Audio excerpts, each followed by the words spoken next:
Hi friends, I am Dr. B.S. Rao, PhD in Finance and Finance Expert. Welcome to my dear wealth. మీకు ఈ విషయం తెలుసా? Middle class వాళ్ళు కూడా వాళ్ళ పిల్లలకి 100 crores, ఎస్ మీరు వింటుంది కరెక్టే, 1 crore కాదు, 10 crores కాదు, 100 crores వెల్త్ క్రియేట్ చేసేట్లుగా చేయొచ్చు. అది తక్కువ ఇన్వెస్ట్మెంట్తో. అది ఎలా అనేది ఈ వీడియోలో తెలుసుకుందాం. ఈ వీడియో పేరెంట్స్కి, అది ముఖ్యంగా మిడిల్ క్లాస్ పేరెంట్స్కి చాలా చాలా ఇంపార్టెంట్. ఈ వీడియోలో విషయాలు కనుక పేరెంట్స్ ఫాలో అయితే కనుక ఖచ్చితంగా వాళ్ళ పిల్లలకి హ్యూజ్ వెల్త్ క్రియేట్ చేసిన వాళ్ళు అవుతారు. దానివల్ల వాళ్ళ పిల్లలు భవిష్యత్తులో ఎటువంటి ఫైనాన్షియల్ డిఫికల్టీస్ లేకుండా ఫైనాన్షియల్ ఫ్రీడమ్ ఎంజాయ్ చేయగలుగుతారు. అండ్ వాళ్ళకి పీస్ ఆఫ్ మైండ్ ఉంటుంది. ఇంకా సొసైటీలో కూడా మంచి రెస్పెక్ట్ ఉంటుంది. ఈ వీడియోలో నేను 14% రేట్ ఆఫ్ రిటర్న్ వచ్చే మ్యూచువల్ ఫండ్లో ఇన్వెస్ట్మెంట్ చేస్తే కనుక వెల్త్ ఎలా క్రియేట్ అవుతుంది అనేది తెలియజేస్తాను. ఇక్కడ మ్యూచువల్ ఫండ్స్లో మనం లాస్ట్ 20 yearsలో కనుక రిటర్న్స్ ఎలా ఉన్నాయని చూస్తే కనుక more than 18% rate of return వచ్చిన మ్యూచువల్ ఫండ్స్ కూడా ఉన్నాయి.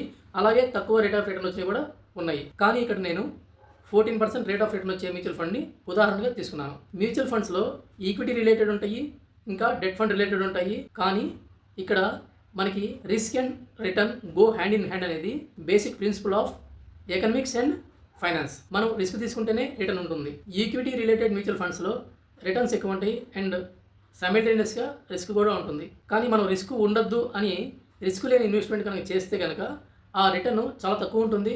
అండ్ మన ఇన్వెస్ట్మెంట్ రిటర్న్స్ కనుక ఇన్ఫ్లేషన్ని బీట్ చేయలేకపోతే కనుక మన ఇన్వెస్ట్మెంట్ అనేది మీనింగ్లెస్ అవుతుంది.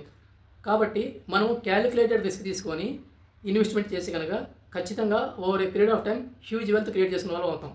మీరు మ్యూచువల్ ఫండ్స్లోనే ఇన్వెస్ట్ చేయాలని లేదు, దేంట్లో అయినా సరే, అది గోల్డ్ కానీ లేదంటే ఈటీఎఫ్లో కానీ ఇంకా దేంట్లో అయినా సరే ఇన్వెస్ట్మెంట్ అనేది మీరు చేయొచ్చు. కానీ మీరు 14% రేట్ ఆఫ్ రిటర్న్ వస్తే కనుక ఎలా వెల్త్ క్రియేట్ అవుతున్నది అనేది ఈ వీడియోలో తెలుసుకోవచ్చు. మ్యూచువల్ ఫండ్స్లో large cap funds, mid cap funds, small cap funds, flexi cap funds, ఇంకా సెక్టరల్ ఫండ్స్, ఇలా రకరకాల ఫండ్స్ ఉంటాయి. సో మీ రిస్క్ ఎపటైట్ని బట్టి, అంటే మీరు ఎంతవరకు రిస్క్ తీసుకోగలము అనే దాన్ని ఆలోచించుకొని దానికి తగ్గట్టుగా మీరు ఇన్వెస్ట్మెంట్ చేయండి. మీకు పిల్లలు పుట్టక ముందే మ్యూచువల్ ఫండ్స్ని స్టడీ చేసి బెస్ట్ పర్ఫార్మింగ్ మ్యూచువల్ ఫండ్స్ని సెలెక్ట్ చేసుకొని వాటిలో కనుక మీకు పిల్లలు పుట్టిన తర్వాత ఎవ్రీ మంత్ 7,365 రూపీస్ చొప్పున ఇన్వెస్ట్మెంట్ స్టార్ట్ చేసి ఇయర్ ఆన్ ఇయర్, అంటే ప్రతి సంవత్సరం 5% ఇన్వెస్ట్మెంట్ కనుక పెంచుకుంటూ వెళ్ళారంటే కనుక, అంటే ఇక్కడ 5% ఎందుకు పెంచుకోవాలి అంటున్నామంటే కనుక, ఇప్పుడు మనం ఇన్ఫ్లేషన్ చూసి కనుక లాస్ట్ 10 yearsలో ఇన్ఫ్లేషన్ యావరేజ్గా 5% పెరిగింది. అదే మనం లాస్ట్ 20 years కనుక చూస్తే ఇన్ఫ్లేషన్ 5% to 7% పెరిగింది. కాబట్టి ఇక్కడ మనం ఇన్వెస్ట్మెంట్ అనేది ఎవ్రీ ఇయర్ 5% కనుక పెంచుకుంటూ వెళ్తే కనుక మనకి over a period of time huge wealth create అవుతుంది. ఇక్కడ ఈ టేబుల్ చూడండి. First year every month 7,365 rupees invest చేసుకుంటూ వెళ్ళి సెకండ్ ఇయర్ 5% పెంచి, అంటే 7,733 రూపీస్ ఇన్వెస్ట్ చేసుకుంటూ వెళ్ళాలి. ఇలా ఇన్వెస్ట్ చేసుకుంటూ వెళ్తే కనుక మీ పిల్లలు 25 years రీచ్ అయ్యేసరికి మీరు యాజ్ ఏ పేరెంట్స్గా ఇన్వెస్ట్ చేసే ఎవ్రీ మంత్ ఎస్ఐపి 23,753 రూపీస్కి రీచ్ అవుతుంది. అంటే మీ పిల్లలకి 25 years నిండి 26 yearsలోకి అడుగుపెట్టే సమయానికి మీరు టోటల్గా 42 lakhs ఇన్వెస్ట్ చేసిన వాళ్ళు అవుతారు. సాధారణంగా 25 years నిండేసరికి మీ పిల్లలు ఫైనాన్షియల్లీ ఇండిపెండెంట్ అవుతారు. అంటే ఒక జాబ్లో జరగడం కానీ లేదంటే ఒక బిజినెస్ స్టార్ట్ చేసుకోవడం కానీ చేస్తారు. అప్పుడు మీ ఇన్వెస్ట్మెంట్ అనేది మీ పిల్లలకి పాస్ ఆన్ చేస్తే కనుక వాళ్ళు కూడా ఇన్వెస్ట్మెంట్కి అలవాటు పడి ఇన్వెస్ట్మెంట్ కంటిన్యూ చేస్తూ వెళ్తారు. మీరు చూసారంటే కనుక వాళ్ళు 26 yearsలో ఇన్వెస్ట్మెంట్ స్టార్ట్ చేసినప్పుడు వాళ్ళు మంత్లీ చేసే ఇన్వెస్ట్మెంట్ 24,941 రూపీస్. అలా వాళ్ళు 50 years రీచ్ అయ్యేసరికి టోటల్గా 1,43 lakhs ఇన్వెస్ట్ చేస్తారు.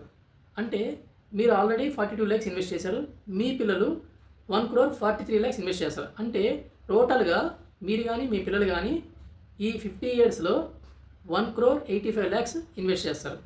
దీనివల్ల మీ పిల్లలకి 50 years నిండేసరికి వాళ్ళకి 100 crores వెల్త్ క్రియేట్ అవుతుంది. ఇక్కడ ది పవర్ ఆఫ్ కాంపౌండింగ్ వల్ల మీరు ఎంత లాంగ్ పీరియడ్ ఇన్వెస్ట్ చేస్తే కనుక అంత హ్యూజ్ వెల్త్ క్రియేట్ అవుతుంది. And consistency of the investment కూడా ఉండాలి. అంటే మీరు రెగ్యులర్గా ఇన్వెస్ట్మెంట్ చేసుకుంటూ వెళ్ళాలి. ఇక్కడ చూడండి, మీరు చేసిన ఇన్వెస్ట్మెంట్ 10 yearsలో 1.77 times పెరిగింది, 20 yearsలో 4.48 times పెరిగింది, 30 yearsలో 9.88 times పెరిగింది, 40 yearsలో 22.86 times పెరిగింది, అలాగే 50 yearsలో 54.05 times పెరిగింది. చూసారు కదా, ఇన్వెస్ట్మెంట్ ఎక్కువ కాలం ఉంచడం వల్ల మీ వెల్త్ అనేది మల్టీఫోల్డ్ ఇంక్రీజ్ అయింది. సపోజ్ మీరు ఇన్వెస్ట్మెంట్ చేయకుండా మీ పిల్లలు 25 years నిండినాక లైఫ్లో సెటిల్ అయ్యి ఫైనాన్షియల్గా ఇండిపెండెంట్ అయ్యి అప్పుడు వాళ్ళు కనుక ఇన్వెస్ట్మెంట్ స్టార్ట్ చేస్తే కనుక వాళ్ళు ఇదే 14% రేట్ ఆఫ్ రిటర్న్ వచ్చేట్టుగా వాళ్ళు 50 ఇయర్స్ రీచ్ అయ్యేసరికి 100 crores వెల్త్ క్రియేట్ అవ్వాలంటే వాళ్ళు ఎవ్రీ మంత్ ఎస్ఐపి ద్వారా 2,63,931 రూపీస్ ఇన్వెస్ట్ చేయాల్సి వస్తుంది. ఇక్కడ చూడండి, పేరెంట్స్ ఇన్వెస్ట్మెంట్ స్టార్ట్ చేయడం వల్ల పిల్లలకి ఆ ఇన్వెస్ట్మెంట్ పాస్ ఆన్ చేసినప్పుడు ఆ పిల్లలు 26 ఇయర్స్లో రీచ్ అయినప్పుడు 24,941 rupees investment monthly investment start చేయడం జరిగింది. అదే కనుక పిల్లలు వాళ్ళు ఫైనాన్షియల్గా ఇండిపెండెంట్ అయ్యి వాళ్ళు ఇన్వెస్ట్మెంట్ కనుక 26 ఇయర్స్లో రీచ్ అయినప్పుడు స్టార్ట్ చేసి కనుక 2,63,931 చూసారు కదా, 11 times ఇన్వెస్ట్మెంట్ పెంచాల్సి వస్తుంది. అది సేమ్ వెల్త్ క్రియేట్ అవడానికి. అంటే ఇక్కడ పిల్లలు టోటల్గా ఇన్వెస్ట్ చేసేది 15.12 crores, అంటే 15 crores 12 lakhs. అదే ఇంతకుముందు మనం చూసుకున్నాం, పేరెంట్స్ కనుక ఇన్వెస్ట్మెంట్ స్టార్ట్ చేసి తర్వాత దాని పిల్లలు కంటిన్యూ చేసి కనుక పిల్లలు కేవలం 1,43 lakhs ఇన్వెస్ట్ చేశారు. ఇక్కడ వీళ్ళు 26 ఇయర్స్లో ఎంటర్ అయినప్పుడు కనుక ఇన్వెస్ట్మెంట్ స్టార్ట్ చేస్తే 15 crores 12 lakhs ఇన్వెస్ట్ చేయాల్సి వస్తుంది. అంటే యాజ్ ఏ పేరెంట్స్ మీరు ఇన్వెస్ట్మెంట్ కనుక స్టార్ట్ చేసి పిల్లలు పుట్టంగానే ఆ ఇన్వెస్ట్మెంట్ అనేది పిల్లలకి వాళ్ళు 25 years నుండి 26 ఇయర్స్లో రీచ్ అవ్వగానే కనుక పాస్ ఆన్ చేస్తే మీరు వాళ్ళకి 13 crores 69 lakhs సేవ్ చేసిన వాళ్ళు అవుతారు. చూసారు కదా, అందువల్ల మీరు ఆలోచించి సరైన మ్యూచువల్ ఫండ్స్ సెలెక్ట్ చేసుకొని, అంటే best performing mutual funds select చేసుకొని దాంట్లో మీకు పిల్లలు పుట్టంగానే ఇన్వెస్ట్మెంట్ స్టార్ట్ చేస్తే కనుక మీ పిల్లలకి హ్యూజ్ వెల్త్ అనేది ఓవర్ పీరియడ్ ఆఫ్ టైం ఏర్పడుతుంది. సపోజ్ మీరు సెలెక్ట్ చేసుకున్న మ్యూచువల్ ఫండ్ 14% కాకుండా 16% రేట్ ఆఫ్ రిటర్న్ ఇవ్వగలిగిందంటే కనుక మీ పిల్లలు 45 years రీచ్ అయ్యేసరికి 100 crores వెల్త్ రీచ్ అవుతారు. అదే కనుక వాళ్ళు ఇంకొక 5 years కనుక ఇన్వెస్ట్మెంట్ కంటిన్యూ చేస్తే కనుక, అంటే వాళ్ళు 50 years రీచ్ అయ్యేసరికి 222 crores వెల్త్ క్రియేట్ అవుతుంది. అంటే వాళ్ళు ఇన్వెస్ట్ చేసిన దానికి 120 times వెల్త్ క్రియేట్ అవుతుంది. పేరెంట్స్ ఇన్వెస్ట్మెంట్ స్టార్ట్ చేయకుండా పిల్లలే కనుక ఇన్వెస్ట్మెంట్ 26 years స్టార్ట్ చేసి కనుక ఇదే 222 crores వెల్త్ క్రియేట్ అవ్వాలంటే పిల్లలు 26 years రీచ్ అయినప్పటి నుంచి వాళ్ళు మంత్లీ చేయాల్సిన ఇన్వెస్ట్మెంట్ 4,16,418 రూపీస్ ఇన్వెస్ట్ చేయాల్సి వస్తుంది. అంటే ఆల్మోస్ట్ 17 times ఇన్వెస్ట్మెంట్ అనేది వీళ్ళు చేయాల్సి వస్తుంది. పేరెంట్స్ ఇన్వెస్ట్మెంట్ స్టార్ట్ చేసి వాళ్ళ పిల్లలకి ఆ ఇన్వెస్ట్మెంట్ పాస్ ఆన్ చేస్తే కనుక 26 years ఏజ్ అప్పుడు 24,941 ఇన్వెస్ట్ చేయాల్సి వస్తుంది. పిల్లలు 24,941కి 17 times 4,16,418 రూపీస్ ఇన్వెస్ట్ చేయాల్సి వస్తుంది. ఇది చాలా చాలా పెద్ద అమౌంట్. కాబట్టి మీరు చక్కగా ఆలోచించి మీ పిల్లలు పుట్టినప్పటి నుంచే మీ పిల్లల పేరు మీద ఇన్వెస్ట్మెంట్ అనేది స్టార్ట్ చేసి మంత్లీ 7,365 రూపీస్తో ఇన్వెస్ట్మెంట్ స్టార్ట్ చేసి కనుక మీ పిల్లలకి over a period of time huge wealth create అవుతుంది. ఆలోచించండి, మీ పిల్లలకి ఎప్పుడైతే హ్యూజ్ వెల్త్ క్రియేట్ అవుతుందో వాళ్ళు ఫ్యూచర్లో ఖచ్చితంగా చాలా కంఫర్టబుల్ లైఫ్ లీడ్ చేస్తారు, పీస్ ఆఫ్ మైండ్ ఉంటుంది, ఇంకా సొసైటీలో మంచి రెస్పెక్ట్ ఉంటుంది. సో ఆలోచించండి, డెసిషన్ తీసుకోండి. ఫ్యూచర్లో మీ పిల్లల కంఫర్టబుల్ లైఫ్ మీ చేతుల్లో ఉంది. All the best.